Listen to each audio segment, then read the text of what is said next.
الحمد لله نحمده ونستعينه ونستغفره ونؤمن به ونتوكل عليه ونعوذ بالله من شرور أنفسنا ومن سيئات أعمالنا من يهده الله فلا مضل له ومن يضلله فلا هادي له وأشهد أن لا إله إلا الله وأشهد أن محمدا عبده ورسوله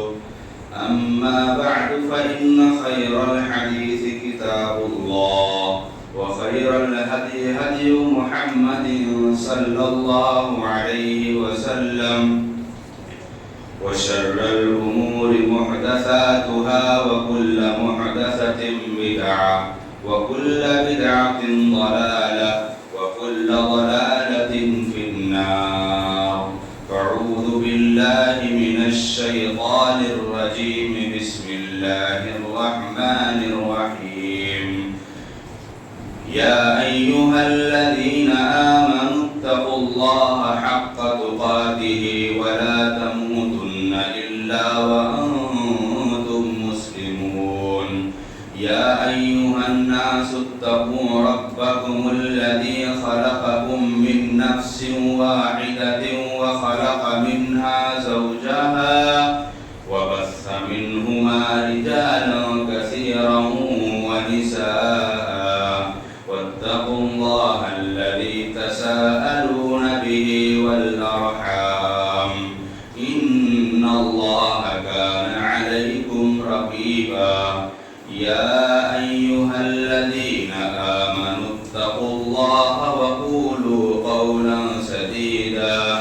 يصلح لكم أعمالكم ويغفر لكم ذنوبكم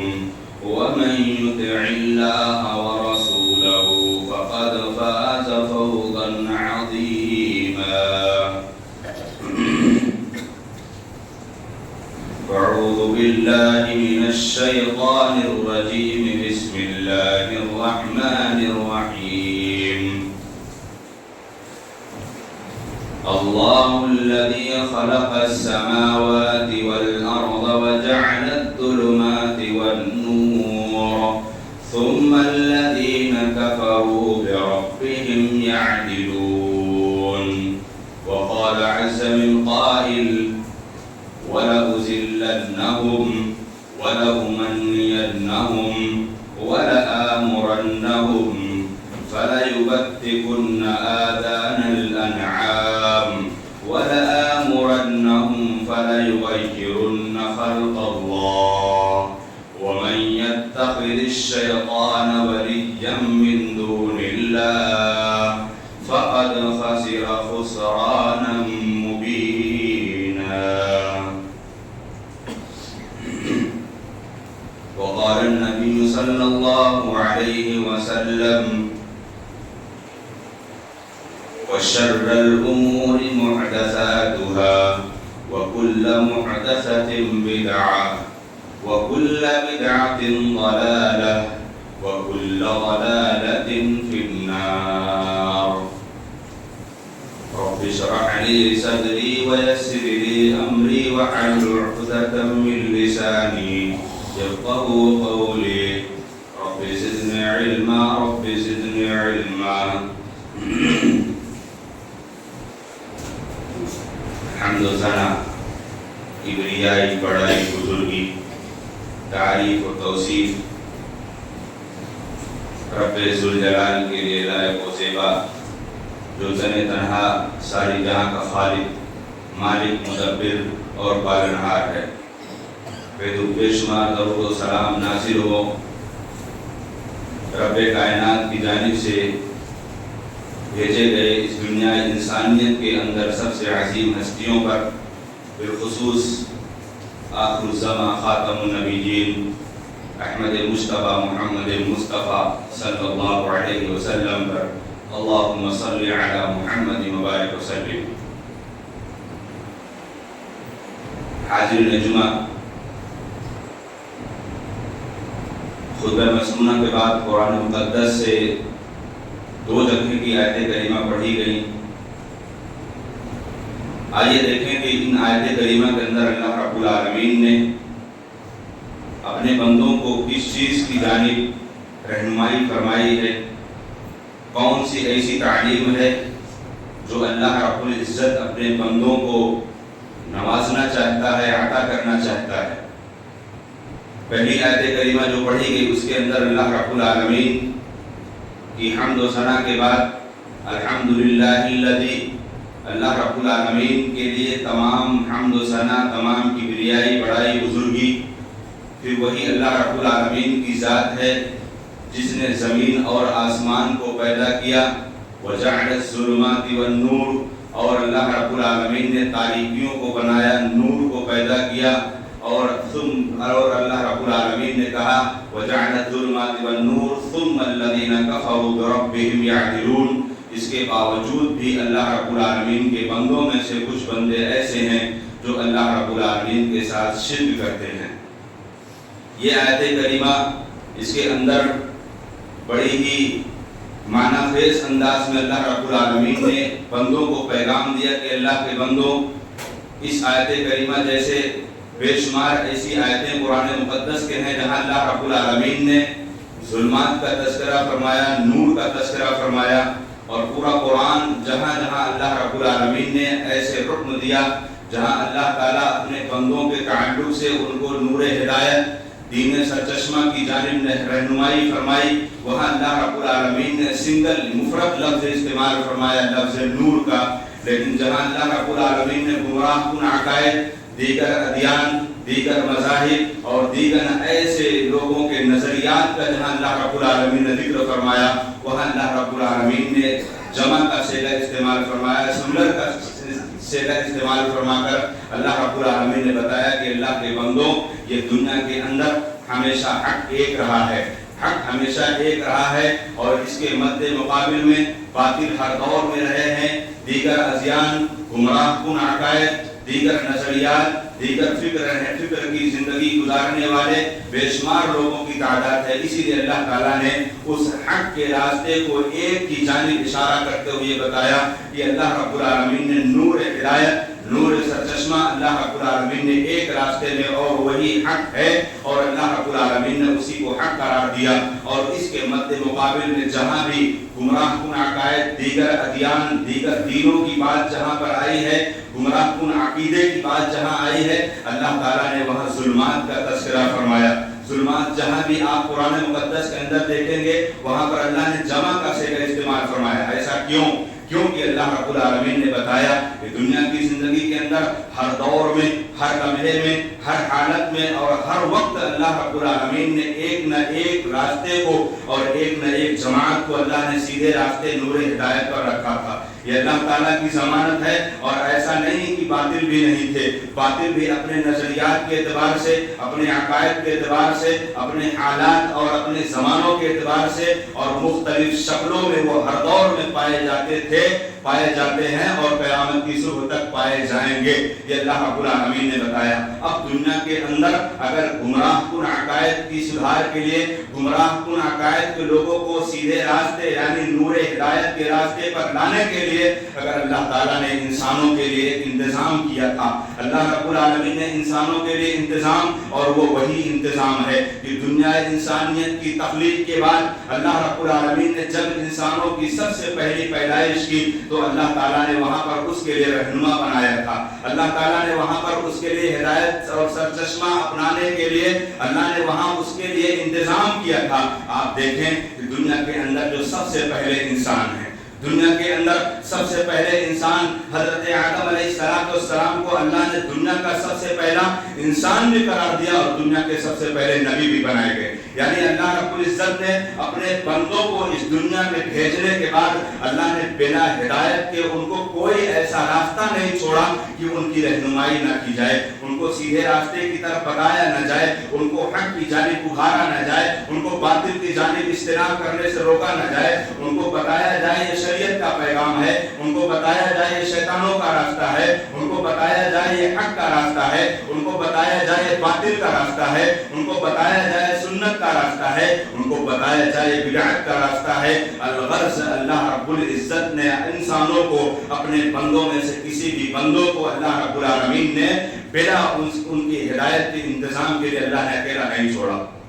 یہ تو اللہ رب العالمین کا ہر دور میں، جب سے حضرت آدم علیہ السلام سے لے کر لامتناہی انداز میں بلا کسی تعداد میں، کسی کو اس کی تعداد کا علم نہیں ہے کہ اللہ رب العالمین نے حضرت آدم علیہ السلام سے لے کر جناب محمد رسول اللہ صلی اللہ علیہ وسلم کے درمیان تک اللہ نے جتنے نبیوں کو بھیجا ہے، سارے کے سارے پیغمبروں کو، سارے کے سارے نبیوں کو اللہ تعالیٰ نے ان کے لیے نور ہدایت کا سرچشمہ ضرور دیا تھا۔ بے شمار آسمانی کتابوں کو اللہ رب العالمین نے نازل فرما کر اللہ اپنے بندوں کو ان کو براہ راستے پر نہیں چھوڑا، اللہ ان کو سیدھے راستے پر لگانے کے لیے کوئی نہ کوئی انتظام ہر دور میں اللہ نے کیا تھا۔ اور یہ تو ہم دو چار کتابوں کے نام جانتے ہیں، آسمانی دو چار کتابوں کے ہم نام جانتے ہیں۔ اللہ تعالیٰ نے بے شمار آسمانی کتابوں کو نازل فرما کر، بے شمار اللہ رب العالمین نے پیغمبروں کو نازل فرما کر، بے شمار دین شریعت مصطفیٰ سے پہلے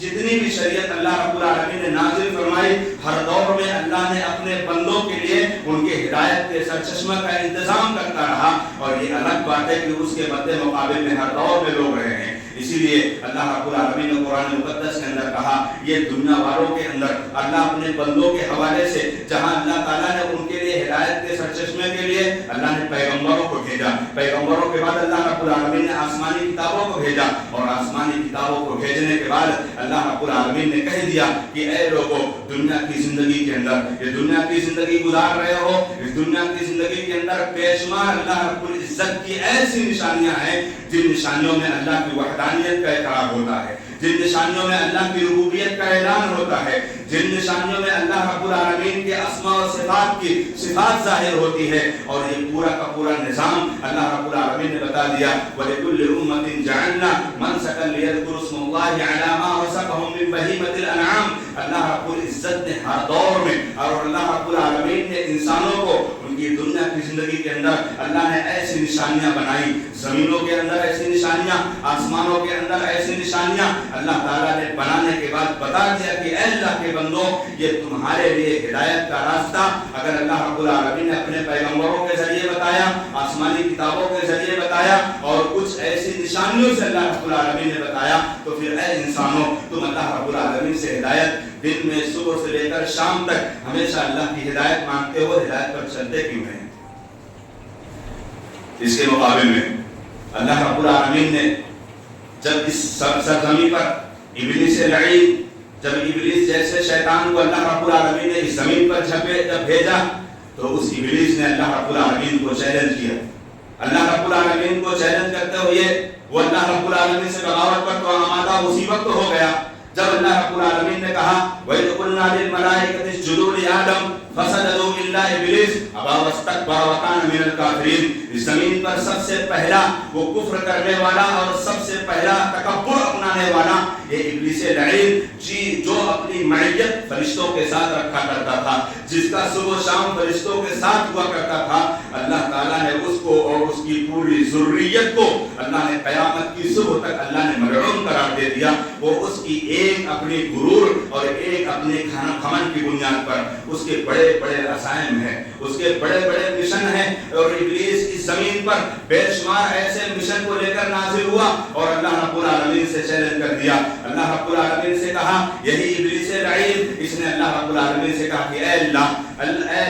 وَلَأُضِلَّنَّهُمْ وَلَأُمَنِّيَنَّهُمْ وَلَآمُرَنَّهُمْ فَلَيُبَتِّكُنَّ آذَانَ الْأَنْعَامِ وَلَآمُرَنَّهُمْ فَلَيُغَيِّرُنَّ خَلْقَ اللَّهِ وَمَنْ يَتَّخِذِ الشَّيْطَانَ وَلِيًّا مِّن دُونِ اللَّهِ فَقَدْ خَسِرَ خُسْرَانًا مُّبِينًا ثُمَّ لَآتِيَنَّهُم مِّن بَيْنِ أَيْدِيهِمْ وَمِنْ خَلْفِهِمْ وَعَنْ أَيْمَانِهِمْ وَعَنْ شَمَائِلِهِمْ وَلَا تَجِدُ أَكْثَرَهُمْ شَاكِرِينَ۔ یہ ابلیس کا اپنا اور اس کا مشن، یہ اس کے اپنے عزائم کا اللہ رب العالمین نے تذکرہ فرمایا کہ اللہ کے بندوں، یہ ابلیس کی جو چال ہے، یہ ابلیس کا جو مشن ہے، وَلَأُضِلَّنَّهُمْ، کہہ رہا ہے کہ اللہ میں تیرے بندوں کو گمراہ کر کے رہوں گا، اے اللہ میں تیرے بندوں کو گمراہ کر کے رہوں گا، وَلَأُمَنِّيَنَّهُمْ، اے اللہ ان کو اس دنیا دھوکے والی دنیا کی زندگی میں ان کو دھوکے میں ڈال کر رہوں گا، وَلَآمُرَنَّهُمْ فَلَيُبَتِّكُنَّ آذَانَ الْأَنْعَامِ وَلَآمُرَنَّهُمْ فَلَيُغَيِّرُنَّ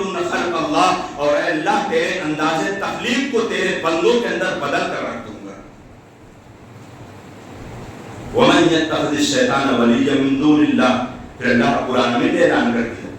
اللہ رب العالمین نے اعلان کر دیا کہ جا اے ابلیس لعین، اگر تو اپنے آپ میں اپنے مشن میں اگر تو میرے بندے کو گمراہ کرنا چاہتا ہے تو اللہ تعالیٰ نے یہ اعلان کر دیا وَمَن يَتَّخِذِ الشَّيْطَانَ وَلِيًّا مِن دُونِ اللَّهِ فَقَدْ خَسِرَ خُسْرَانًا مُبِينًا۔ اللہ رب العالمین نے کہا کہ جس شخص نے تیرے سے دوستی کی، تیری پیروی کی، تیری باتوں کو مانا، میں ان کو گمراہ کر کے میں ان کو اس حشر کی عدالت میں ان کے لیے گھاٹا اور خسارہ، نقصان کا سودا ہی ان کے لیے ہو سکتا ہے، ان کو اللہ رب العالمین جنت نہیں نواز سکتا۔ پھر ابلیس کا ایک انار آتا ہے ثم لآتینہم، اے اللہ رب العالمین ثم لآتینہم من بین ایدیہم، اے اللہ میں تیرے بندوں کو سامنے سے گمراہ کروں گا، ثم لآتینہم من بین ایدیہم ومن خلفہم، اے اللہ میں تیرے بندوں کو پیچھے سے گمراہ کروں گا، تیرے بندوں کو دائیں سے گمراہ کروں گا، تیرے بندوں کو بائیں سے گمراہ کروں گا، اور ثم لا یجد اکثرہم شاکرین، اے اللہ میں تیرے بندوں میں اکثر لوگوں کو میں ناشکرہ بنا دوں گا،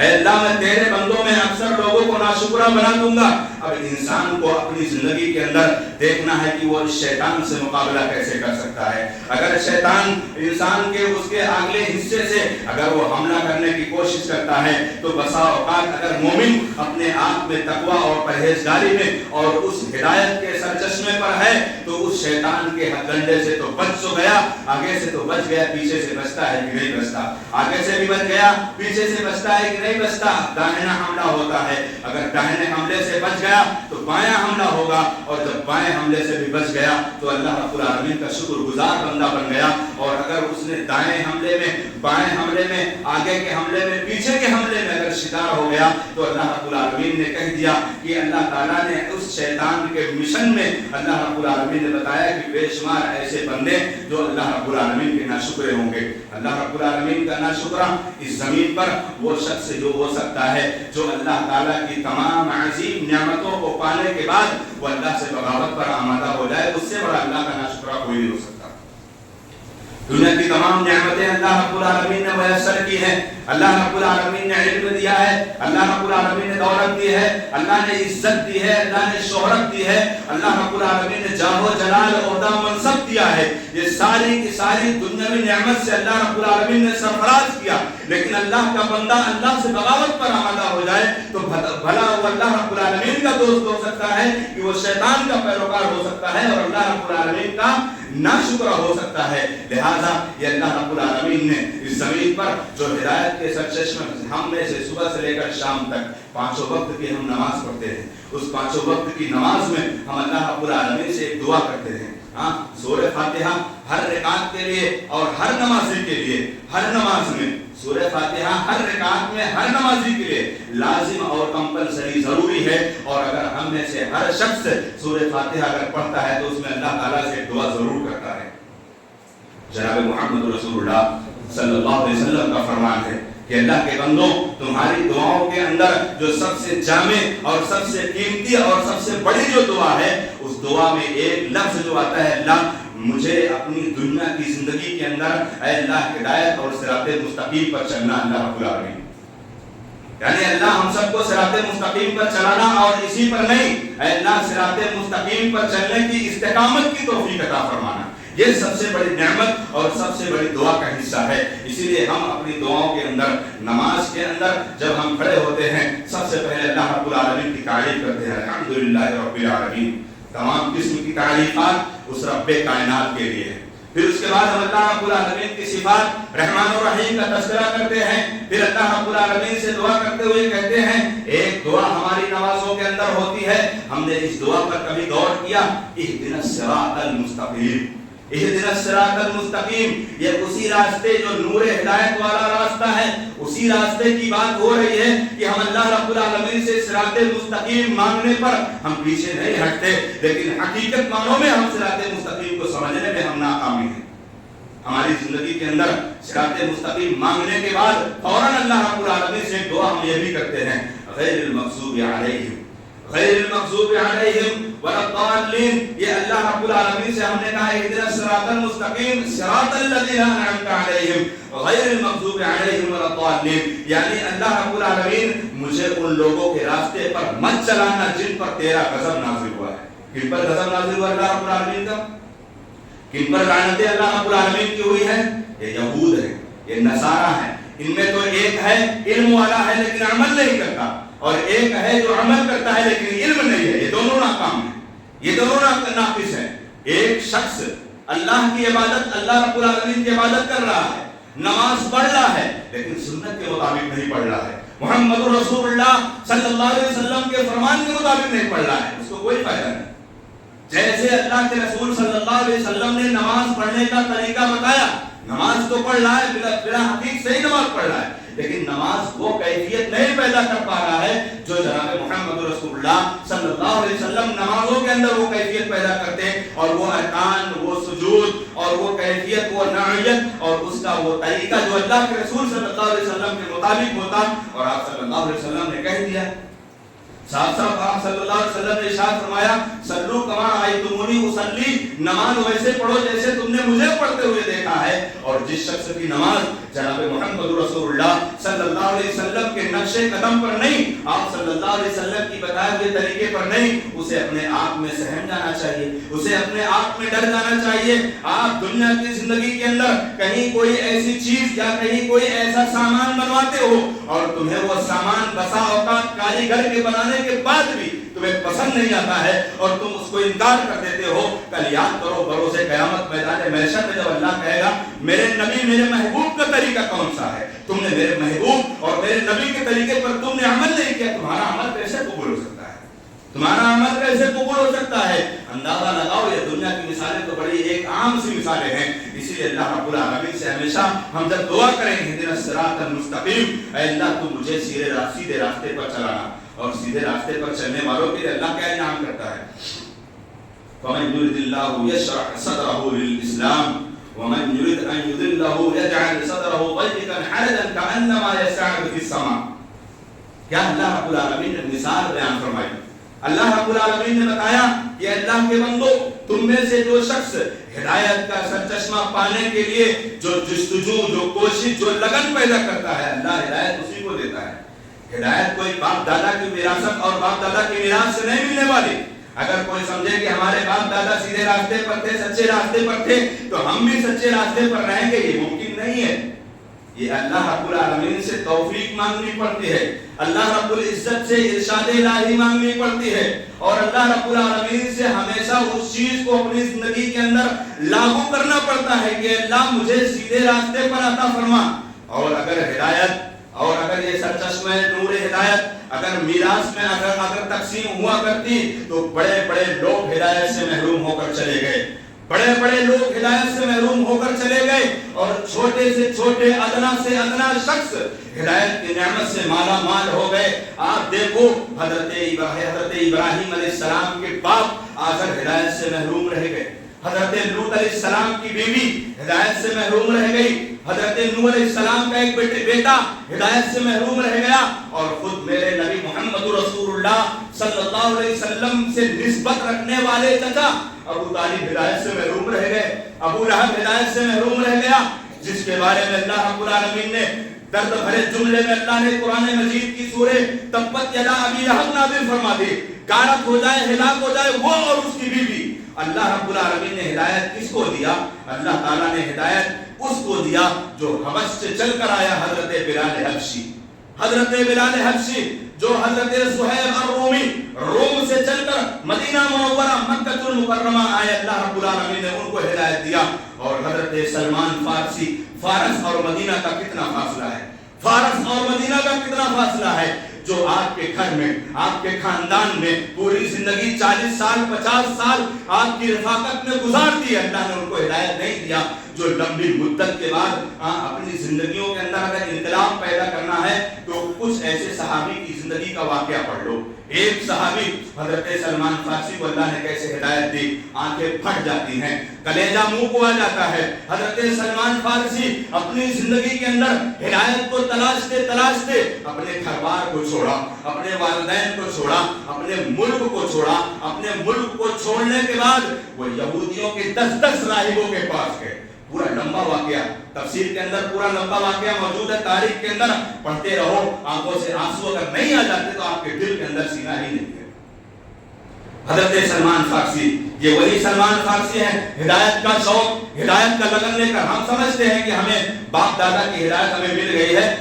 یہ چیز تو حقیقت ہے کہ جس کو نعمت آسانی سے مل جاتی ہے اس کی کوئی قدر نہیں کرتا، اور جو مشقتوں کے بعد، جو مصیبتوں کے بعد، جو مشکلات کے بعد جو اپنی نعمت کو حاصل کرتا ہے اس کو فوراً رب العالمین کا شکر گزاری کا جملہ ضرور یاد آتا ہے کہ اللہ تعالیٰ نے مجھے ہدایت دی۔ یہ وہی سلمان فارسی ہیں جو فارس سے چل کر آئے، وہ 10 راہبوں کے پاس جا کر وہ تلاش کرتے رہے، اور ایک راہب دوسرے راہب کے پاس بھیجتا، وہاں چلے جاؤ ہدایت مل جائے گی، وہاں چلے جاؤ ہدایت مل جائے گی۔ ایک آخری راہب، وہ کچھ پڑھا لکھا یہودی تھا، اس نے کہا کہ آسمانی کتابوں کے اندر میں نے پڑھ رکھا ہے کہ ایک ایسا دور آئے گا جو اللہ رب العالمین کی جانب سے بھیجا ہوا ایک پیغمبر آئے گا، اور اس پیغمبر کی نشانی میں تمہیں بتا دیتا ہوں، جاؤ تم اس کو تلاش کرو، ہدایت تمہیں مل جائے گی، جاؤ تم اس کو تلاش کرو، ہدایت تمہیں مل جائے گی۔ اس راہب سے حضرت سلمان فارسی نے کہا نشانیاں کیا ہیں؟ ان کی نشانی کیا ہے؟ ایک نشانی بتائی گئی کہ وہ جو پیغمبر آئے گا وہ کبھی صدقے کا مال نہیں کھائے گا، تحفے کا مال ضرور کھائے گا، انعام تحفہ ضرور، ہدیہ ضرور کھائے گا، لیکن صدقے کا مال نہیں کھائے گا، اور ہاں اس کی پیٹھ پر نبوت کی مہر ضرور ملے گی۔ اگر تم اس کو پا جانا تو سمجھ لینا تم ہدایت کو پا گئے۔ حضرت سلمان فارسی رضی اللہ تعالی عنہ وارضا، حضرت سلمان فارسی اپنی اس جستجو اور اپنی اس شوق اور اس لگن کے اندر نکل پڑے، اور جناب محمد رسول اللہ صلی اللہ علیہ وسلم کی بعثت کا علم ہوا۔ تلاشتے تلاشتے تلاشتے تلاشتے بڑی مدتوں کے بعد اللہ کے رسول صلی اللہ علیہ وسلم کے پاس پہنچے، اور پہنچے تو ابھی ایک یہودی کے ہاں غلام بنے ہیں، ایک یہودی کے ہاں غلام بنے ہیں، اس کی غلامی میں اپنی زندگی گزارتے ہوئے اس یہودی سے کہتے ہیں کہ کچھ توشہ دو، میں جا رہا ہوں ایک شخص سے ملنے۔ چنانچہ اللہ کے رسول صلی اللہ علیہ وسلم کے پاس آئے اور آ کر کہا کہ یہ میری طرف سے آپ کے لیے صدقہ ہے۔ آپ صلی اللہ علیہ وسلم نے کہا انبیاء صدقہ نہیں کھاتے، میرے اوپر صدقہ جائز نہیں ہے۔ وہ پہلی نشانی فوراً سمجھ کر خوش ہو گئے، اور پھر بعد میں جا کر اپنے مالک سے جا کر کہتے ہیں کچھ مجھے اور مال دو۔ وہ جا کر اللہ کے رسول صلی اللہ علیہ وسلم کی قدموں میں رکھ کر کہتے ہیں کہ اے اللہ کے رسول، یہ آپ کے لیے انعام ہے، ہدیہ ہے، تحفہ ہے، آپ نے قبول کر لیا۔ اتنا سننا تھا کہ آپ صلی اللہ علیہ وسلم کے ارد گرد گھومنے لگے، چکر لگانے لگے۔ اللہ کے رسول بھی پریشان، یہ میرے صحابہ یہ دیکھو کون ہے، جنبی آدمی ہے، پریشان سا لگ رہا ہے، ماجرا کیا ہے؟ گھومتے پوچھا کسی نے نہیں، اور انہوں نے بتایا بھی نہیں، بس یہ لگن تھی، یہ شوق تھی، یہ مہر نبوت دیکھ لو۔ پیٹھ پر آپ صلی اللہ علیہ وسلم کی نشانی، جو نبوت کی مہر جو لگی ہوئی تھی، اس پیٹھ کی نشانی کو دیکھنا چاہ رہے تھے۔ اللہ کے رسول صلی اللہ علیہ وسلم کو کچھ ہلکا سا اندازہ ہوا، یا اللہ رب العالمین نے حضرت جبریل علیہ السلام کو بھیجا کہ اللہ کے رسول یہ آپ کے پاس بڑی جدوجہد کے ساتھ، بڑی محنت و مشقت کے ساتھ یہ ہدایت کا راستہ تلاشتے آپ کے پاس آیا ہے۔ آپ صلی اللہ علیہ وسلم نے اپنے جسم مبارک سے، اپنے جسم اطہر سے آپ نے جیسے چادر ہٹائی، حضرت سلمان فارسی چمٹ گئے آپ کے پیٹوں سے، زاروں قطار رونے لگے، اور اتنا روئے کہ اے محمد رسول اللہ صلی اللہ علیہ وسلم، پوری زندگی میں گمراہی کے راستے میں رہا، اور آج اللہ تعالیٰ نے مجھے آپ کا دیدار کرایا، اب مجھے کسی اور کے راستے کی جانب جانے کی ضرورت نہیں۔ یہ وہ سلمان فارسی مختصراً میں نے آپ کے سامنے بیان کیا۔ اگر آپ پڑھو گے سیرت کے اندر، شاید کہ آپ کی آنکھوں سے آنسو جاری ہو جائے گا کہ یہ ہدایت کو تلاشنا یہ بہت آسان کام نہیں ہے، اور جب اللہ نے ہدایت دے دیا تو گمراہی کی جانب جانا یہ بہت بھی آسان ہوتا ہے، بہت آسان ہے۔ اسی لیے اللہ رب العالمین نے کہا فَمَاذَا بَعْدَ الْحَقِّ إِلَّا الضَّلَالُ فَمَاذَا بَعْدَ الْحَقِّ إِلَّا الضَّلَالُ۔ اگر حق کا راستہ آ جانے کے بعد بھی اگر تم میں سے کوئی شخص سوچتا ہے وہاں بھی حق تلاش کر لوں، یہاں بھی حق تلاش کر لوں، اسے حق نہیں مل سکتا، اسے صرف گمراہی ملے گی۔ محمد رسول اللہ صلی اللہ علیہ وسلم کی زندگی میں آپ کے ایک صحابی، ان کا نام تھا غاوی بن سالم۔ نام دیکھو کتنا برا نام، غاوی بن سالم تھا۔ اللہ کے رسول صلی اللہ علیہ وسلم نے بلایا، کہا کہ آؤ، تمہارا نام غاوی بن سالم نہیں ہوگا، یہ بہت خراب نام ہے، تمہارا نام آج سے راشد بن عبداللہ ہوگا۔ لہٰذا اگر کبھی کسی ناموں کے اندر، اگر دنیا کے اندر کبھی کسی کا نام ایسا ہو جس نام کے اندر، مثال کے طور پر جیسے کہ اس سے پہلے بھی میں بیان کر چکا ہوں کہ ایک تابعی تھے، ان کے دادا کا نام حسن تھا جو محمد رسول اللہ صلی اللہ علیہ وسلم کے سامنے موجود تھے. اللہ کے رسول نے کہا کہ اے حسن اپنا نام بدل لو، تمہارے نام کے اندر معنی اچھا نہیں ہے. انہوں نے کہا کہ اللہ کے رسول باپ دادا نے نام رکھا ہے، کیسے نام بدل لو، رہنے دیجئے. ان کے پوتے حضرت سعید بن مسیب بیان کرتے ہیں کہ اگر میرے دادا محمد رسول اللہ کی نصیحت کو سن لیتے تو آج میرے گھروں میں رنج و غم اور میرے گھروں میں مصیبت نہ آتی. آج تک مصیبت میرے گھر کے اندر ہے. کیوں؟ کیونکہ حزن کا معنی ہے رنج و غم کے، حزن کا معنی ہے پریشانی کے، حزن کا معنی ہے مایوسیت کے. اور اللہ کے رسول کی نصیحت تو حضرت غابی بن ظالم جو تھے انہوں نے کہا اللہ کے رسول بالکل راشد بن عبداللہ، میں آج سے اپنا نام راشد بن عبداللہ کو لیتا ہوں. اسلام لانے سے پہلے وہ کیا کرتے تھے؟ ان کو ایک بہت پیارا بت تھا، ایک بت کی وہ عبادت بھی کرتے تھے. اسلام لانے سے پہلے ایک بت کی عبادت بھی کرتے تھے، صبح شام اس کو چومتے تھے، اس کے پاس کھانے پینے کی اشیاء رکھا کرتے تھے. لیکن ایک دن ایسا آیا کہ انہوں نے دیکھا کہ ان کے اس بت کے اوپر ایک لومڑی جا کر ٹانگ اٹھا کر پیشاب کر رہی تھی. انہوں نے دیکھا، کہا کہ یہ میرا معبود عرب یبول الثعلب، اپنے شہری انداز میں شاعر تھے، اپنے شہری انداز میں کہا کہ عرب یبول الثعلب، کہ میرے معبود کے اوپر ایک لومڑی پیشاب کرے اور میں اس کو رب مانوں. یہ تصور ہو ہی نہیں سکتا، یہ تصور ہو ہی نہیں سکتا. دنیا کے اندر وہ معبود ہو نہیں سکتا جس کے اوپر کتے، بلی اور لومڑی جیسے یہ مخلوق اس پر پیشاب کرے. میرا معبود نہیں ہو سکتا. وہیں پر اس کو توڑا پھینک کر کہا اے اللہ کے رسول اشہد ان لا الہ الا اللہ واشہد ان محمد رسول اللہ. ہدایت کو تلاش کرنے کے لیے اللہ رب العالمین نے جب آدم علیہ السلام کو اس زمین پر بھیجا تو اللہ نے کہا کہ اے آدم فإما يأتينكم مني هدى فإما يأتينكم مني هدى فمن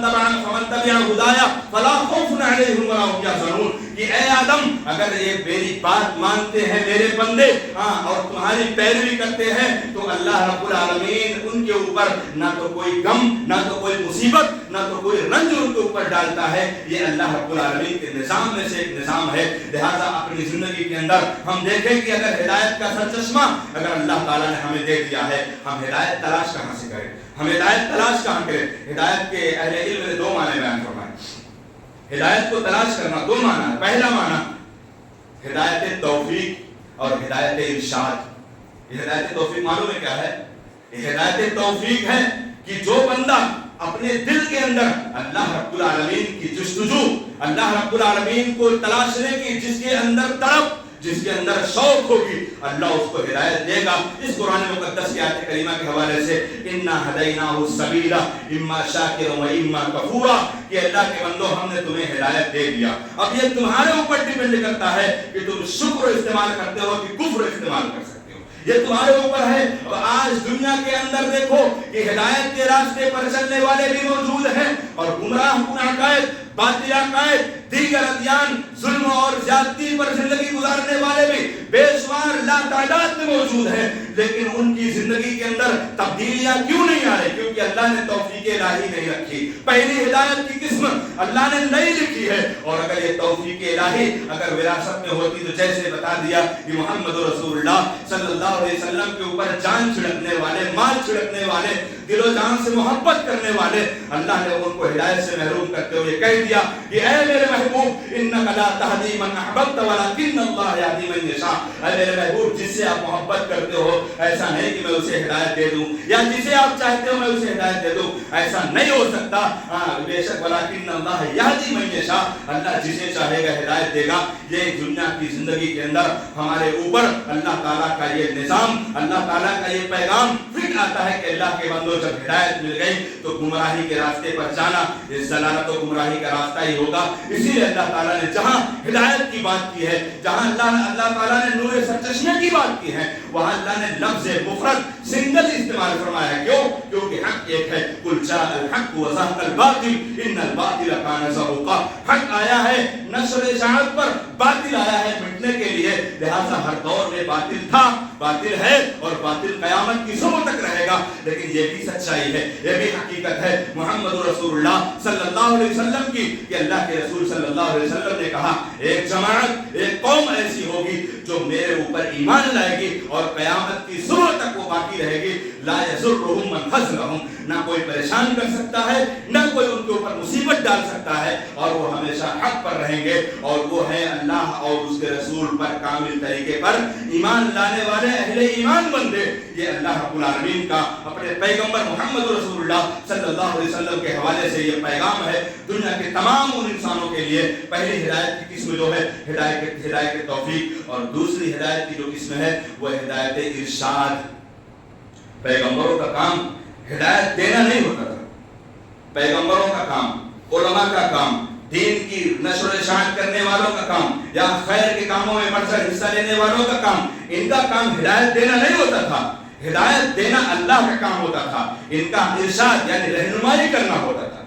وما علینا الا البلاغ المبین, وما علینا الا البلاغ المبین. اے پیغمبر آپ بتا دیجئے, تو آپ کے اوپر یہی حکم ہے. یہ اللہ رب العالمین نے کہا یا ایھا الرسول بلغ ما انزل الیک من ربک وان لم تفعل فما بلغت رسالتہ. اے پیغمبر آپ کے اوپر یہ ذمہ داری ہے کہ آپ میرے بندوں تک وہ حق پہنچا دیجئے جو حق اللہ نے قرآن مقدس کے اندر نازل فرمایا. اب آپ کا کام ہے حق پہنچا دینا. اب کوئی ہدایت کی جانب آئے یا نہ آئے, کوئی سیدھے راستے کی جانب آئے یا نہ آئے, یہ آپ کی ذمہ داری نہیں ہے. اس کے لیے میں کافی ہوں. انا کفیناک المستہزئین, اس کے لیے میں کافی ہوں. اگر کوئی ہدایت کے راستے پر آتا ہے, جناب محمد رسول اللہ صلی اللہ علیہ وسلم نے ارشاد فرمایا ہے, اگر کوئی بندہ مومن کسی بندے مومن کو یا کسی جماعت کو یا کسی ٹولے کو یا کسی طبقے کو اگر ہدایت کی جانب رہنمائی کرتا ہے, یعنی الارشاد والی ہدایت, کسی ہدایت کی جانب رہنمائی کرتا ہے, اور وہ ٹولہ, وہ قبیلہ, وہ بستی, وہ ملک اور وہ پورا کا پورا علاقہ اگر ہدایت کے راستے پر آ جاتا ہے, تو ہدایت پانے والے کا بھی ثواب اس کو ملے گا اور ہدایت پر چلنے والوں کا ثواب بھی اس کو ملے گا. یہ ہدایت کی جانب بلانے والا بھی اور ہدایت پر چلنے والا, یہ دونوں اللہ رب العالمین کی نگاہ میں اجر و ثواب کے مستحق ہوں گے. اور ہاں, اس کے بدلے مقابل اگر جو گمراہی کی جانب بلائے گا, جو گمراہی کی جانب بلائے گا, اللہ رب العالمین اس کو گمراہی کے اس دنیا کے اندر, اس گمراہی کے دلدل میں, جو گمراہی کو اپنایا اور جس نے گمراہی کی جانب بلایا, جو گمراہی کو اپنایا اور جس نے گمراہی کی جانب بلایا, دونوں کے بوجھ کو اللہ تعالیٰ ایک دوسرے کے اوپر ڈال دے گا. اور کل قیامت کے دن اللہ رب العالمین نے کہا کہ الا ساء ما یزرون, الا ساء ما یزرون. اللہ رب العالمین کہے گا کیا ہی ان کے اوپر برا بوجھ ہے جس برے بوجھ کو آج اٹھانے کی طاقت نہیں رکھتے ہیں. لہذا جب اللہ رب العزت نے ہدایت دے دی ہے, اللہ رب العالمین نے جب نشر و اشاعت قرآن مقدس کو اللہ نے نازل فرما دیا ہے, اور جب علماء حق نے ہدایت کو بتا دیا ہے, تو آج ہم ہدایت کسے تلاش کرتے ہیں؟ آخری بات, آج ہم ہدایت کسے تلاش کرتے ہیں؟ بڑے بڑے ہزاروں حدیثوں کے محدث, ہزاروں حدیثوں کو یاد کرنے والے علماء حق, ان علماء حق کی باتوں کو سننے کے بعد بھی ہمارے دل کے اندر بے چینی پڑتی ہے, ہمارے دل کے اندر شیطانی حرکت پڑتی ہے. ہم ان علماؤں کو چھوڑ کر ان کے مد مقابل میں کسی یوٹیوبر کو اور کسی برگرس کو اور کسی ایسے شخص کو جو انٹرنیٹ پر بیٹھ کر جو بڑے بڑے فتوے دیتا ہے, اور ہم اس کے فتوے کو لا کر علماء کے فتوے کے سامنے منطبق کرتے ہیں, ایسا شخص ہدایت کے راستے پر نہیں ہو سکتا. جس کو ہزاروں حدیثوں کا علم ہو, ہزاروں حدیث پڑھنے کی طاقت رکھتا ہو, وہ ایک فتویٰ الگ دے, اور اس کے مد مقابل میں یوٹیوبر جو اپنی چند لائک اور سبسکرائب کے چکر میں وہ اپنے آپ میں بڑے بڑے فتاوے جھاڑے اور لوگ علماء کے سامنے اس کے فتوے کو لا کر فٹ کریں, وہ شخص سیدھے راستے پر کیسے ہو سکتا ہے؟ وَمَن يُضْلِلِ اللَّهُ فَلَا هَادِيَ لَهُ, جس کو اللہ گمراہ کر دے اس کو ہدایت کون دے سکتا ہے؟ انہی چند باتوں پہ اپنی بات کو ختم کرتا ہوں. اللہ رب العزت سے دعا ہے کہ اللہ تعالیٰ جو ہدایت کا سرچشمہ, جو ہدایت کا تو نے نظام, جو ہدایت کا تو نے نمونہ بنایا ہے, رب ذوالجلال انہی ہدایت کے سرچشمے پر ہم تمام لوگوں کو اللہ رب العالمین مزید, جیسے کہ اللہ رب العالمین نے کہا وَيَزِيدُ اللَّهُ الَّذِينَ اهْتَدَوْا هُدًى وَالْبَاقِيَاتِ الصَّالِحَاتِ, ہدایت پا جانے کے بعد بھی اللہ تعالیٰ سے ضرور مزید ہدایت مانگتے رہنا, کیونکہ کبھی بسا اوقات شیطان اپنی حرکتوں سے انسانوں کو گمراہ کرنے کی کوشش کرتا ہے. اے اللہ شیطانوں کی حرکتوں اور شیطانوں کے اس ناپاک مشن سے اللہ امت مسلمہ کی حفاظت فرما. اللہ رب العالمین تمام لوگوں کو اللہ تعالیٰ سیدھے راستے, سچے راستے, صراط مستقیم پر چلنے کے اللہ توفیق عطا فرما. اللہ امت کے اندر بدعتوں و خرافات کا جو خاتمہ اللہ رب العالمین تیری رحمت سے ہو رہا ہے, اللہ بدعتوں و خرافات کا تو خاتمہ فرما اور مکمل طریقے سے اللہ پوری امت کو جناب محمد رسول اللہ صلی اللہ علیہ وسلم سے محبت کرنے کے اللہ توفیق عطا فرما، اور آپ صلی اللہ علیہ وسلم کی سنت، آپ کی تعلیم، آپ کی حدیثوں پر مکمل طریقے سے صحیح معنوں میں اس پر عمل پیرا ہونے کی توفیق عطا فرما، آمین۔ وآخر دعوانا الحمدللہ رب العالمین، بارک اللہ لنا ولکم فی القرآن العظیم ونفعنی وإیاکم بالآیات والذکر الحکیم، انہ تعالی جواد الکریم ملک الرحیم۔